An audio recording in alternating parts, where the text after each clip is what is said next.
الحمد لله نحمده ونستعينه ونستغفره ونؤمن به ونتوكل عليه ونعوذ بالله من شرور أنفسنا ومن سيئات أعمالنا من يهده الله فلا مضل له ومن يضلل فلا هادي له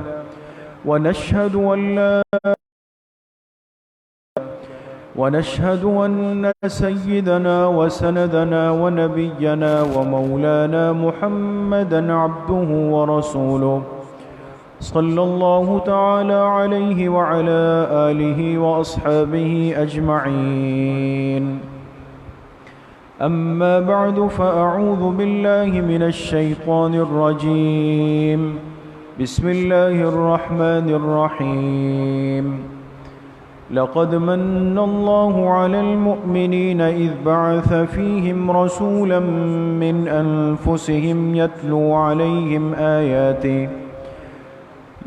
عليهم آياته ويزكيهم ويعلمهم الكتاب والحكمة وإن كانوا من قبل لفي ضلال مبين. وقال رسول الله صلى الله عليه وسلم: أنا دعوة إبراهيم وبشارة عيسى ورؤيا أمي. صدق الله وصدق رسوله النبي الكريم ونحن على ذلك لمن الشاهدين والشاكرين والحمد لله رب العالمين. درود شریف پڑھ لیں. اللهم صل على محمد وعلى آل محمد كما صليت على إبراهيم وعلى آل إبراهيم إنك حميد مجيد. اللهم بارك على محمد وعلى آل محمد كما باركت على إبراهيم وعلى آل إبراهيم إنك حميد مجيد. میرے محترم دوستو، بھائیوں اور بزرگوں، انسان جب اللہ پاک سے جب کوئی قیمتی چیز مانگتا ہے تو اسے اللہ پاک سے دعا کرنی پڑتی ہے. اس کائنات میں اللہ پاک کی نعمتیں کتنی زیادہ ہیں، اور ہر انسان اپنی زندگی کے شب و روز میں اللہ کی کتنی نعمتوں سے کس طریقے اور انداز سے فائدہ اٹھاتا ہے، یہ تو ہم اندازہ بھی نہیں لگا سکتے کہ ایک ایک لمحے اور ایک ایک ساعت میں ہم میں سے ہر ایک اللہ کی کتنی نعمتوں سے فائدہ اٹھا رہا ہے. لیکن میرے عزیزو، دوستو، بزرگوں، بعض نعمتیں اللہ کے خزانے کی ایسی ہیں کہ جو اللہ پاک سے مانگ کر لی جاتی ہے. اللہ پاک سے دعا کر کے اس کو مانگا جاتا ہے، اے اللہ یہ نعمت مجھے دے دے. اس لیے جناب نبی کریم صلی اللہ علیہ وسلم نے کتنی دعائیں اپنی امت کو سکھائی ہے، کتنی دعائیں امت کو دی ہے کہ تم اللہ پاک سے یہ مانگ لو، یہ مانگ لو، یہ مانگ لو، یہ مانگ لو. اب جتنی چیزیں احادیث میں ان دعاؤں میں آتی ہے، اور اس میں امتی اللہ پاک سے کہتا ہے اے اللہ میں آپ سے اس نعمت کا سوال کر رہا ہوں، میں آپ سے یہ نعمت چاہتا ہوں. اور ہمیں وہ دعا کس نے سکھائی؟ جناب نبی کریم صلی اللہ علیہ وسلم. تو آپ امت کو جو سکھا کے گئے کہ اللہ سے یہ مانگ لو، تو معلوم ہوا کہ وہ نعمت اللہ کے خزانوں میں بہت بڑی نعمت ہوگی. اس لیے مختلف دعائیں ہیں اور موقع بہ موقع سکھائی گئی. اللہم انا نسألک علما نافعا ورزقا واسعا وشفاء من کل داء، اللہم انا نسألک قلبا خاشعا وعملا متقبلا۔ یہ مختلف دعائیں ہیں۔ اصل بات جو سمجھانا اور سمجھنا مقصود اور مطلوب ہے وہ علماء نے یہ لکھی ہے کہ قیمتی چیز اللہ پاک سے انسان مانگ کر لیتا ہے، دعا کر کے لیتا ہے۔ اس لیے حضرت ابراہیم علیہ السلام نے، جو اللہ کے جلیل القدر پیغمبر ہیں اور اللہ کے خلیل ہیں، اللہ کے پیارے ہیں، اور جن سے اللہ پاک نے اپنے گھر کی تعمیر کروائی ہے، معمار ہے بیت اللہ شریف کے، انہوں نے اللہ پاک سے دو دعائیں خاص مانگی ہیں، دو دعائیں مانگی۔ پیغمبر جس نعمت کے لیے اللہ پاک کے سامنے ہاتھ اٹھائے، اللہ سے دعا کرے، وہ نعمت کتنی بڑی ہو۔ دو دعائیں مانگی۔ ایک دعا اپنے لیے مانگی ابراہیم علیہ السلام نے، اس لیے کہ بڑھاپے کی عمر تک پہنچ گئے تھے، اولاد نہیں تھی، اللہ پاک سے دعا مانگ لی، رب ہب لی من لدنک ذریۃ طیبہ، اے اللہ مجھے اپنی بارگاہ سے پاکیزہ اولاد نصیب فرما دے۔ اس دعا کے نتیجے میں اللہ پاک کے ہاں جو قبولیت ہوئی تو حضرت اسماعیل علیہ السلام پیدا ہوئے۔ دوسری دعا خانہ کعبہ کی تعمیر سے جب فارغ ہوئے تو دیکھا کہ پورا علاقہ ویران ہے، بے آباد ہے، کوئی سبزہ، کوئی ہریالی، کوئی پانی، کوئی آبادی نہیں ہے، کچھ نہیں۔ اور اللہ کا حکم یہ کہ میرا گھر اس جگہ پہ بنانا ہے۔ تو جب اس گھر کی تعمیر سے فارغ ہوئے تو ایک اور دعا مانگی ہے، ربنا وابعث فیہم رسولا منہم یتلو علیہم آیات، اے اللہ آپ کے حکم پہ گھر تو بنا دیا، لیکن یہ جگہ آباد کیسے ہوگی؟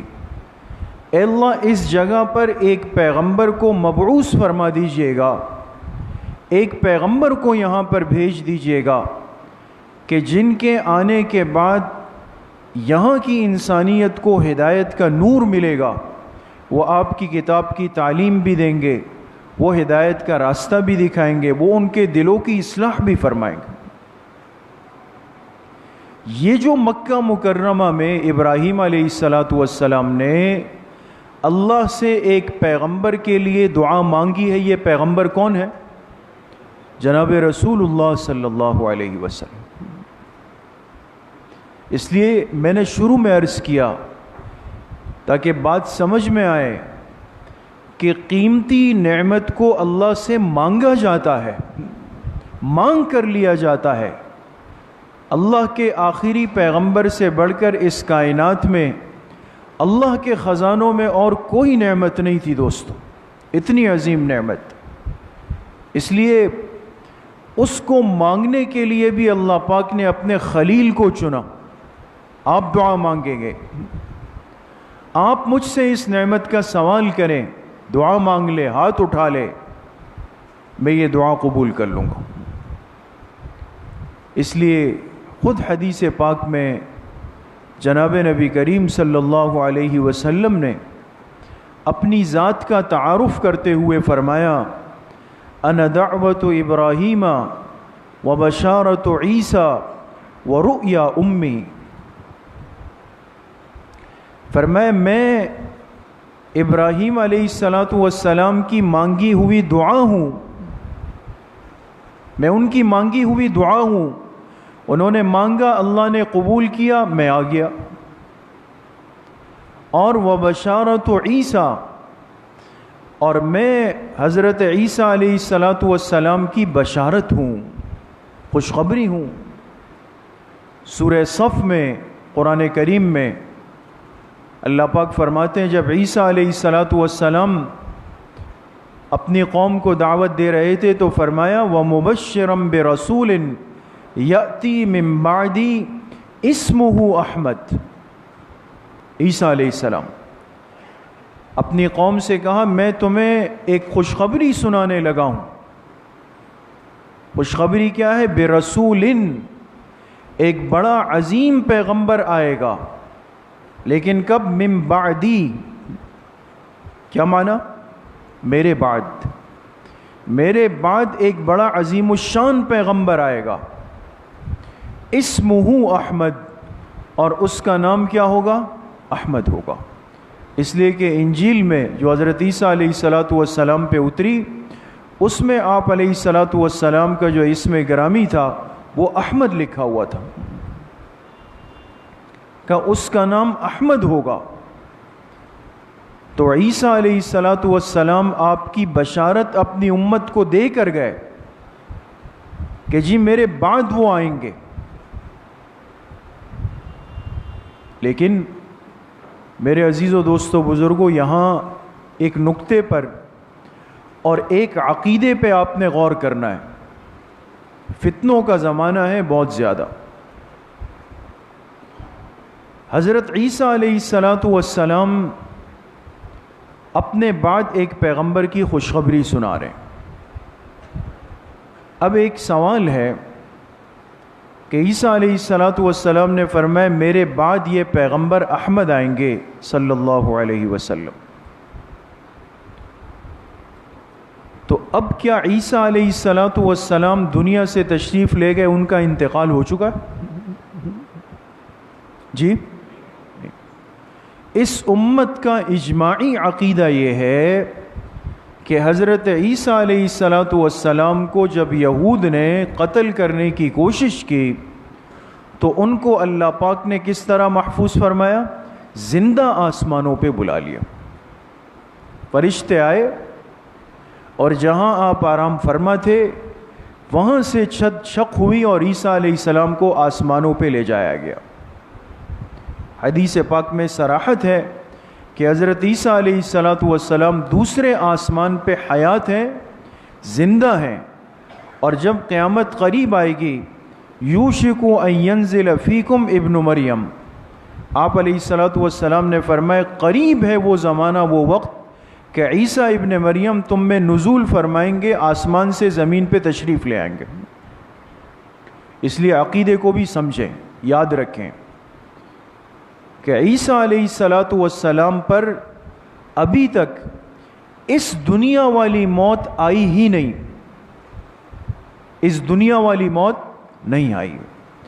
باقی جتنے پیغمبر ہیں حضرت آدم علیہ السلام سے لے کر خاتم الانبیاء محبوب کائنات جناب رسول اللہ صلی اللہ علیہ وسلم تک، تمام پیغمبروں نے دنیاوی موت کا مرحلہ گزارا ہے، دنیا والی موت کے مرحلے سے گزرے ہیں، اسی وجہ سے ان کو ان کی قبروں میں دفنایا گیا۔ لیکن قبر میں جانے کے بعد پھر الانبیاء احیاء فی قبورہم یصلون، اس دنیا کی موت کی ایک کیفیت ضرور گزرتی ہے، لیکن جب پیغمبر اپنی قبر میں آرام فرما ہوتے ہیں، اس قبر میں اللہ پاک اپنے تمام پیغمبروں کو ایک زندگی دے دیتے ہیں، حیات فی القبر دے دیتے ہیں، اور یہ اتنی طاقتور حیات ہوتی ہے کہ آپ نے فرمایا یصلون، وہ پیغمبر اپنی قبر کے اندر نماز بھی پڑھتے ہیں۔ بات سمجھ رہے؟ اس لیے تمام انبیاء علیہم الصلاۃ والسلام پر دنیاوی موت آئی ہے، بات کو پورا سمجھیں۔ کوئی آپ سے کہے گا، آپ کو پکڑے گا، آپ کو پھنسانے کی کوشش کرے گا، کہے گا بھئی آپ لوگوں کا عقیدہ یہ ہے کہ پیغمبر اپنی قبروں میں زندہ ہیں، ہم کہتے ہیں جی زندہ ہے، یہی عقیدہ ہے نا ہمارا۔ الحمدللہ تمام پیغمبر اپنی قبروں میں زندہ ہیں، اچھا زندہ ہے تو کیا نعوذ باللہ آپ لوگوں نے اللہ کے پیغمبر کو جا کے زندہ دفنا دیا؟ بات سمجھ رہے ہیں؟ فتنے کو سمجھنا پڑتا ہے. بعض دفعہ سوال سمجھنے کے لیے نہیں ہوتا، پھنسانے اور شبہات میں ڈالنے کے لیے ہوتا ہے. اس لیے میں نے بار بار یہ جملہ عرض کیا کہ تمام پیغمبروں پر دنیاوی موت کا مرحلہ گزرا ہے. سمجھ رہے ہیں بات کو؟ جب اللہ کا حکم آیا، اس دنیاوی زندگی کی عمر پوری ہو گئی تو دنیا والی موت طاری ضرور ہوئی ہے. دنیا والی موت آئی ہے، موت کا فرشتہ آیا ہے، روح جسم مبارک سے نکلی ہے، لیکن وقتی طور پہ نکلی ہے. جیسے ہی پیغمبر اپنی قبروں میں گئے، اللہ پاک نے تمام پیغمبروں کو ان کی قبروں میں حیات مبارکہ دے دی. سمجھ گئے؟ تو مسئلہ یہ نہیں ہے کہ پیغمبروں پر دنیا میں موت آئی یا نہیں آئی، ہر انسان پہ آئی، بشمول انبیاء کے آئی. لیکن اب سوال یہ کہ قبر میں کیا معاملہ ہے؟ تو امت مسلمہ اہل سنت والجماعت کا اجماعی عقیدہ ہے کہ تمام پیغمبر بشمول جناب نبی کریم صلی اللہ علیہ وسلم کے اپنی قبروں کے اندر حیات ہے. اگر ہم اس عقیدے کو نعوذ باللہ نہ مانیں تو آپ فرمائیں یہ درود شریف ہم کیوں پڑھ رہے ہیں؟ یہ جو ہم کہتے ہیں بھئی درود شریف پڑھیں، کس لیے پڑھیں؟ حضور کو ہدیہ کرنا ہے، اسی نیت سے پڑھتے ہیں نا. درود شریف آپ نے ابھی بھی خطبے کے بعد پڑھا. کیوں پڑھا؟ اللہ کے فرشتے اس درود کو آپ سے لے کر کے یہ سارا لمبا سفر کر کے کہاں پہنچ گئے؟ مدینہ منورہ. ان للہ ملائکۃ سیاحین فی الارض یبلغونی من امتی السلام. آپ نے فرمایا اللہ نے فرشتوں کی ایک جماعت مقرر کی ہے جو میری امت میں گھومتی ہے، اور میرا جو امتی مجھ پہ درود و سلام کا ہدیہ پڑھتا ہے وہ اس کو وصول کر کے میرے پاس مدینہ منورہ لے کے آتے ہیں، اور میرے امتی کا درود و سلام مجھ پہ پیش کر دیا جاتا. سمجھ میں آ گئے؟ لیکن ایک پیغمبر اس سلسلہ انبیاء میں ایسے ہیں کہ جن پر ابھی تک دنیا والی موت طاری نہیں ہوئی. ایک پیغمبر، اور وہ پیغمبر کون ہے؟ حضرت عیسیٰ علیہ الصلوۃ والسلام. ان پر دنیا والی موت ابھی تک نہیں آئی، قیامت سے پہلے آئے گی. جب آسمان سے اتریں گے، نزول فرمائیں گے، حضرت مہدی کے لشکر کا حصہ بنیں گے، امت کی قیادت فرمائیں گے، دجال کو قتل فرمائیں گے، یہ سارا سلسلہ چلے گا. پھر آپ علیہ الصلوۃ والسلام نے فرمایا وہ نکاح فرمائیں گے. عیسیٰ علیہ السلام کو جب آسمانوں پہ اٹھایا گیا اس وقت تک عیسیٰ علیہ السلام کا کوئی نکاح نہیں ہوا ہے دوستو. عجیب بات یہ، جب ان کو آسمانوں پہ لے جایا گیا اس وقت تک عیسیٰ علیہ السلام کا نکاح نہیں ہوا ہے. جب واپس آئیں گے قیامت سے پہلے پھر فرمائے نکاح فرمائیں گے، پھر اولاد ہوگی، پھر انتقال ہوگا، اور پھر فرمائے میری قبر کے برابر میں ایک خالی جگہ ہوگی جہاں امت آ کر عیسیٰ علیہ الصلوۃ والسلام کو دفنا دے گی. تو قیامت سے پہلے عیسیٰ علیہ الصلوۃ والسلام کو آنا ہے، نکاح کرنا ہے، شادی کرنی ہے، امت کی رہنمائی اور قیادت کرنی ہے، پھر انتقال ہونا ہے، اور پھر قبر مبارک کہاں بنے گی؟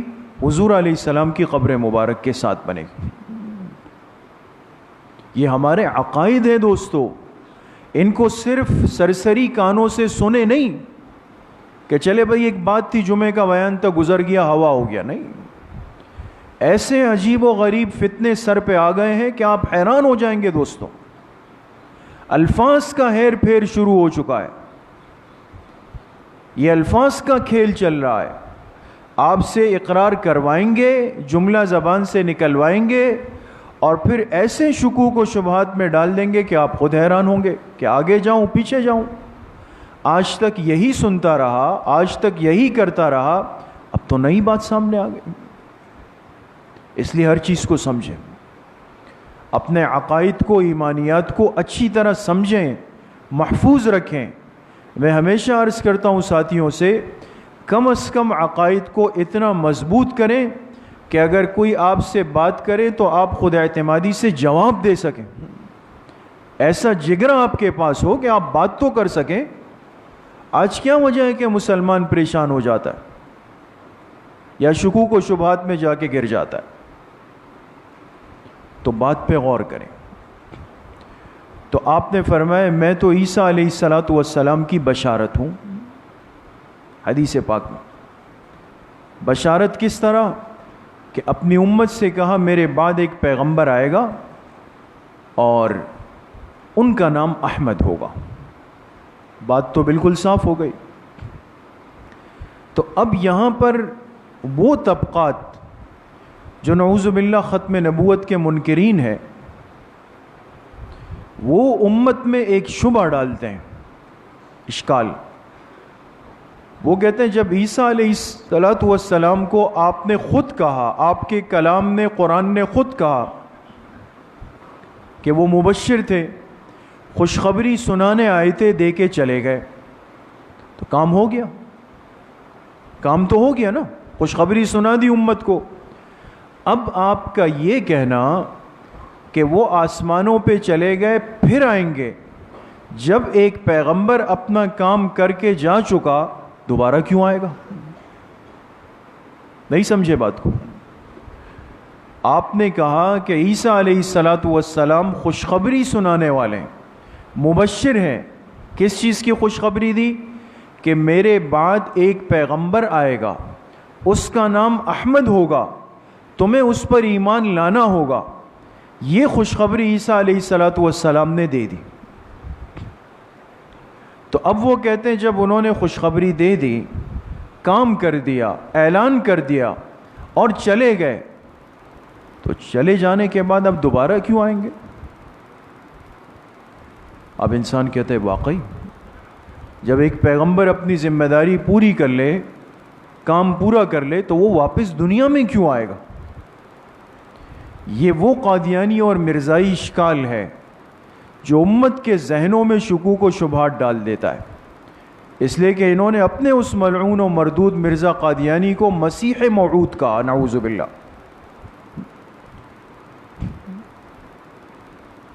اس لیے علماء نے اس کا بڑا عجیب جواب دیا، اس کو سمجھیں، اور بہت خوبصورت جواب ہے. عیسیٰ علیہ السلام مبشر ہیں،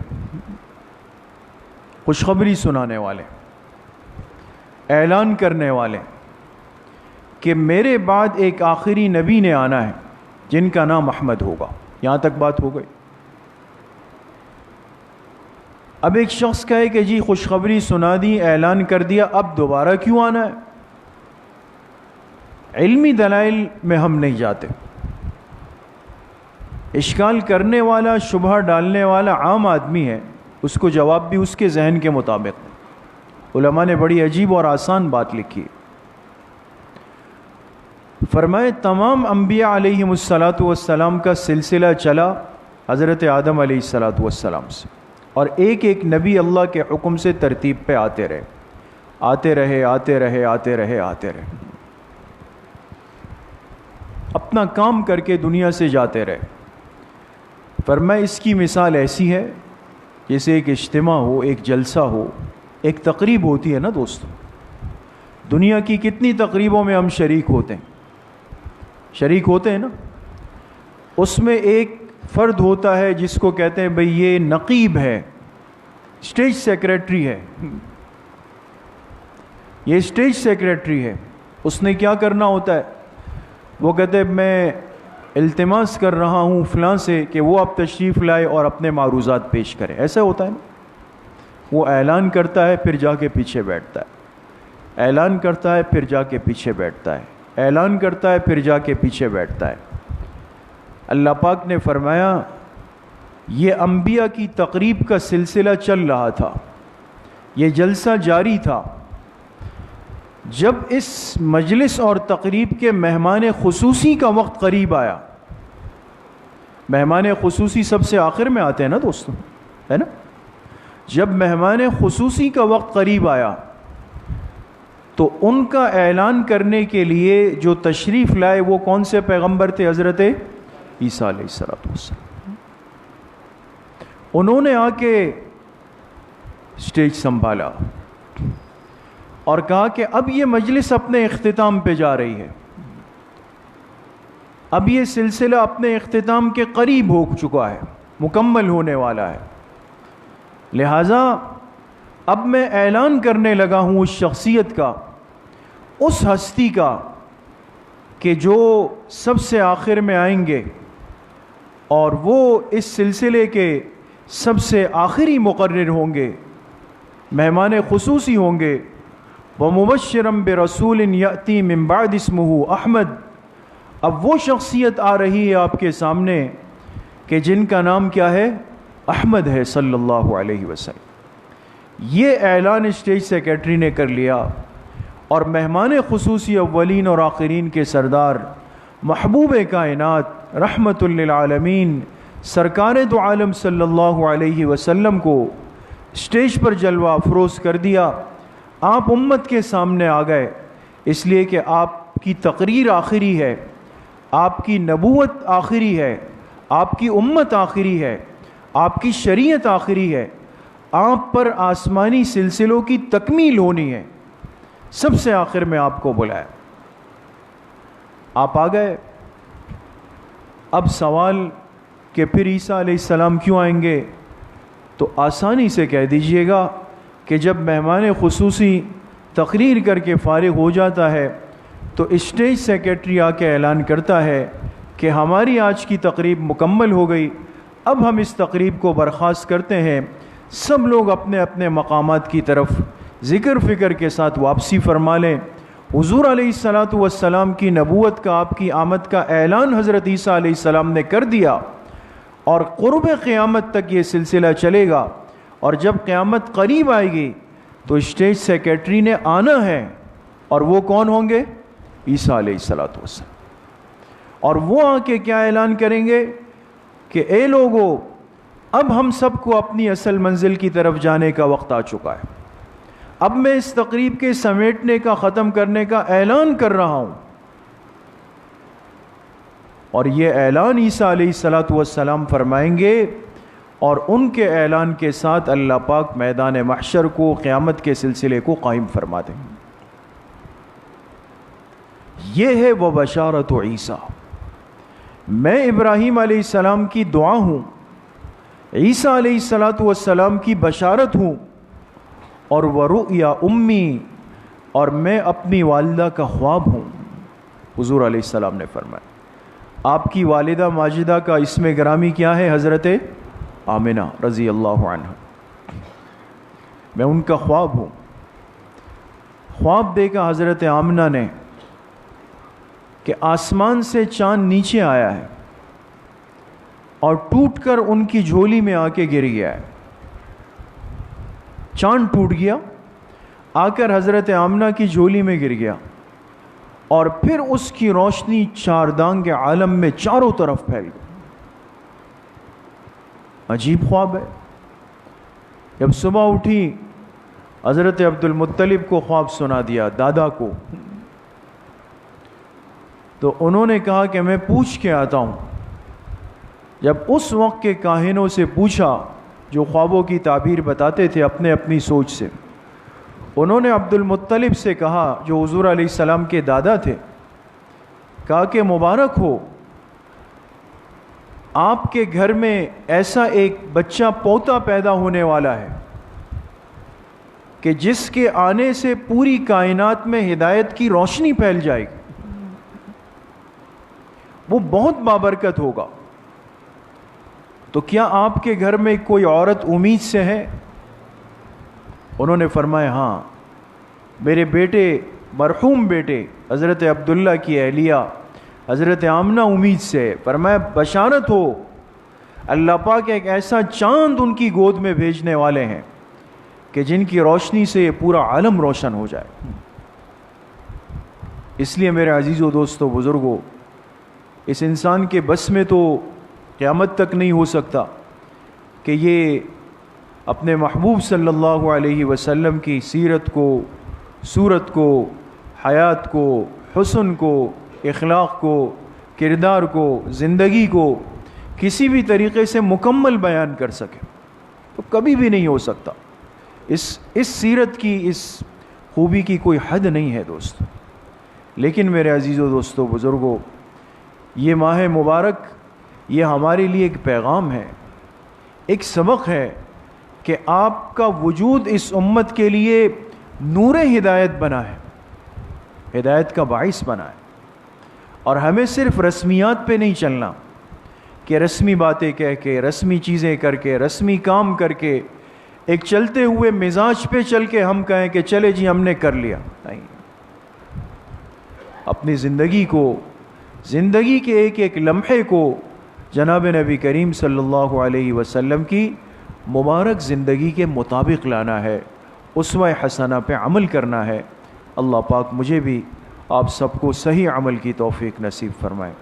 الحمدللہ رب العالمین، والصلاة والسلام علی سید الانبیاء والمرسلین، سیدنا و سندنا و حبیبنا محمد وآلہ واصحابہ اجمعین۔ یا اللہ یا ارحم الراحمین، ہمارے صغیرہ کبیرہ، ظاہراً باطناً ہر طرح کے گناہوں کو معاف فرما دے۔ یا اللہ پوری امت کے گناہوں کو معاف فرما دے، اپنی رضا والی زندگی نصیب فرما دے، حضور علیہ الصلاۃ والسلام کی صحیح اور سچی محبت نصیب فرما دے، پوری زندگی اتباع سنت میں گزارنے کی توفیق نصیب فرما دے۔ یا اللہ بدعات سے، رسومات سے، لغویات سے، رسم و رواج سے ہم سب کی اور پوری امت کی یا اللہ حفاظت فرما دے۔ جتنے بیمار گھروں میں ہیں، اسپتالوں میں ہے، یا اللہ سب کو شفاء کامل عاجل نصیب فرما دے۔ جتنے مرحومین مرحومات دنیا سے چلے گئے، یا اللہ سب کی مغفرت فرما دے، ہم سب کا خاتمہ بالایمان و بالخیر نصیب فرما دے۔ ہماری دعاؤں کو اپنے فضل و کرم سے، فضل و رحمت سے اپنی بارگاہ میں قبول و منظور فرما دے۔ صلی اللہ وسلم علی نبینا محمد وآلہ واصحابہ اجمعین۔